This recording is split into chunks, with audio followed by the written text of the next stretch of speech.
តោះចឹងជាmấyយើងចូលដល់ចំណុចទី2ទៅទៅការបង្កើតតារាង Excel របស់យើងតាមរយៈការប្រើទៅលើ table វិញម្ដងអញ្ចឹងនៅក្នុងរៀនមុនយើងបាននិយាយពីការបង្កើត table ឬតារាងរបស់យើងតាមរយៈការ select ចាក់ទៅលើហៅថា all border តើដើម្បីបានជាតារាងបានជាបន្ទាត់យើងអាចតុបតែងយើងអាច merge អាចអីបានប៉ុន្តែនៅក្នុងចំណុចទី2របស់យើងគឺរបៀបធ្វើគឺយើងអត់ធ្វើដូចមុនទេគឺយើងធ្វើការចាក់ style អញ្ចឹងតោះទៅមើលជាមួយខ្ញុំអញ្ចឹងតើតើជាមួយនឹងការបង្កើតតារាងទី2ណាយើងធ្វើការ select តំបន់ទុកហើយក៏បានឧទាហរណ៍តំណែងចុះយើងចូលទៅកាន់ insert យើងឃើញពេលមួយថា table អញ្ចឹង table នេះពេលចុចមក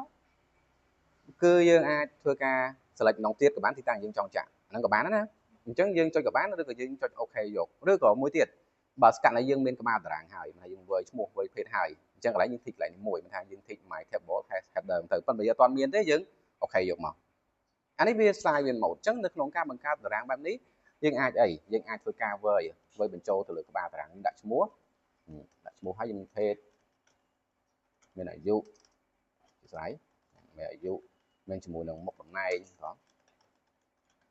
មានប្រាក់ខែអញ្ចឹងបើករណីយើងបានប៉ុណ្ណឹងសួរថាឥឡូវយើងបញ្ចូលតារាងបាននៅក្នុងផ្នែក option របស់ table នេះពេលចុចលើតារាងហ្នឹងទៅយើងឃើញមានគេដាក់ table អី design តើអញ្ចឹងកន្លែងហ្នឹងយើងធ្វើការមាន tool ច្រើនគួរសមអញ្ចឹងទី1យើងនិយាយពីការលុបដូចគ្នាដែរបើកាន់អីកលឹមនេះលើអត់ទេជួយឈរលើអត់ទេនេះអត់យកទេណាយើងធ្វើម៉េចម៉ៅស្រាមយកពេលអី delete អូខេបានតែគ្នាចុះបើកាន់អានេះមានច្រើនមែនមានពណ៌មែនយើងចង់លុបយើង select សកត់ហើយយើង delete ដូចគ្នាបានឬក៏យើងចង់តុបតែង select មក select ហើយយើងចូលទៅកាន់ជាមួយ menu home ហើយដាក់ font style យើងតើយើងដាក់ font អីលើដាក់ថាខ្មែរ OS សៀមរាបប៉ុណ្ណឹងមកករណីក្បាលតារាងយើងចង់ដាក់ពណ៌ផ្សេងចុះ style យើងចង់ដូរបានដូរទេអញ្ចឹងចុចលើហ្នឹងយើងចូលទៅកាន់ table design អានេះគឺ table style ដែលយើងអាចមានសិទ្ធិរើសអញ្ចឹងរើសអី style វាមានច្រើនយើងអាចរើស style មួយទៅអូតូសួរថាអានេះគេមាន style ស្រាប់យកទៅហប់នឹងការអីនឹងការចាក់ពណ៌ចាក់អីតើយើងចង់បាន style អីចាំយើងចុចលើហ្នឹងពឹបមួយទៀតកន្លែងនេះគេហៅថា filter បើករណីយើងបង្កើតតារាងតាមហ្នឹងយើងអត់ចង់បានយើងចុចទៅលើនេះ filter button អញ្ចឹងចុចពឹបមកអត់មានទេណា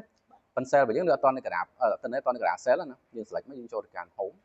ដើម្បីធ្វើការលៃទីតាំងរបស់យើងឲ្យស្មើស្អាត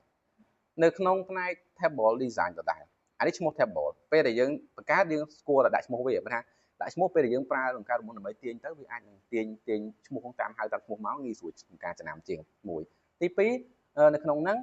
គេអាចប្រើប្រភេទដូចជាអីដូចជាមួយកន្លែងនេះឃើញ style ពណ៌វាកំណត់មានតារាងខ្លះអត់ទេបើកាន់នេះចង់ឆ្នៃយើងអាចចូលទៅកាន់អីដូចមកចុចនេះ header row មានអត់ក្បាលតារាងយើងបញ្ចូលប៉ុន្តែយើងអត់ចង់បានយើងចុចដោះ tick ចុះកន្លែងអី total row កន្លែងហ្នឹងពិសេសទាំងអីនៅ Excel បើកាន់អីការបង្កើតនៃតារាងរបស់យើងតារាងនេះបើសិនតែយើងវើអីប្រាក់ខែដែរយើងវើប្រាក់ខែចូលបានតែម៉េចបានថាជាមួយនឹងលេខវាគិតអូតូអត់ទេ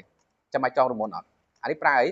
មើលបើយើងលេខយើងមានប៉ុន្តែខ្លួនលេខ total ប៉ុន្តែមើលមើល total នេះយើងបដូរព្រាមមកគេប្រើរមុន count ដល់ណាអញ្ចឹងវារាប់ចុះបើយើងចង់បាន30ឬអីទៅយើងពឹបអញ្ចឹងប្រាក់ខែពីលើប្រហែល1000 2000យើងអាចបានឬក៏យើង format មក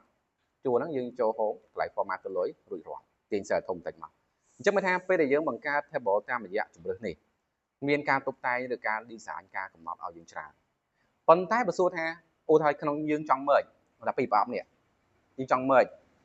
យើងចុចទៅកាន់ home កន្លែងណាដើម្បី merge នេះចុចកើតអត់ចំណុចពិបាកជាងគេត្រង់ចំណុចការបង្កើតតារាងបែបហ្នឹងគឺមិនថាយើង merge អត់ទៅអញ្ចឹងមិនថាតារាងនេះគឺបង្កើតលក្ខណៈតារាងដែលមានជរដេកត្រង់តែម្ដងអត់មានអា merge ញ៉ៃណាអញ្ចឹងបើកាលនេះចង់ merge ការធ្វើមិនអាហ្នឹងគឺយើងអាចប្រើជំរើសរបស់យើងគឺបង្កើតតារាងតាមរយៈគេចាក់ border វិញតោះនេះអញ្ចឹងកន្លែងនេះក្នុងការបង្កើតតារាងមុខងារនេះគឺល្អក្នុងការប្រើទៅលើការធ្វើតំណែងច្រើនដែលមាន stock មានរបាយការណ៍ទៅយើងចង់វាអូតូមានពណ៌មានការកែនេះអានេះគឺបានតែគ្នាតោះនេះហើយយើងបញ្ចូលតំណែងយើងបញ្ចូលតាមការគួរឲ្យរៀងយើងដាក់លេខ1ទៅហើយយើងធ្វើការ auto fill អញ្ចឹងរៀបបន្ទាប់យើងរៀនទាំងអស់ហ្នឹងអានេះយើងខ្ញុំបញ្ចូលកាន់កាត់ណាហើយ style យើងមានដូចគ្នាហើយយើងចង់លុបតារាងម៉ៅស្រាមគេមាន delete table គេមាន sort មានអីច្រើនកន្លែងហ្នឹងអញ្ចឹងបើថាក្នុងនេះបើសិនបើយើងម៉ៅស្រាមលើ delete អី column ទៅ column clear content insert អីមានដូចគ្នាទាំងអស់អញ្ចឹងនៅក្នុងផ្នែក table នេះ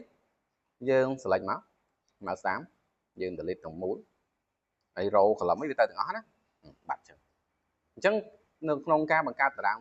មិញគឺអាចនិយាយថាវាល្អដែរក្នុងការធ្វើការងារដែលគឺថា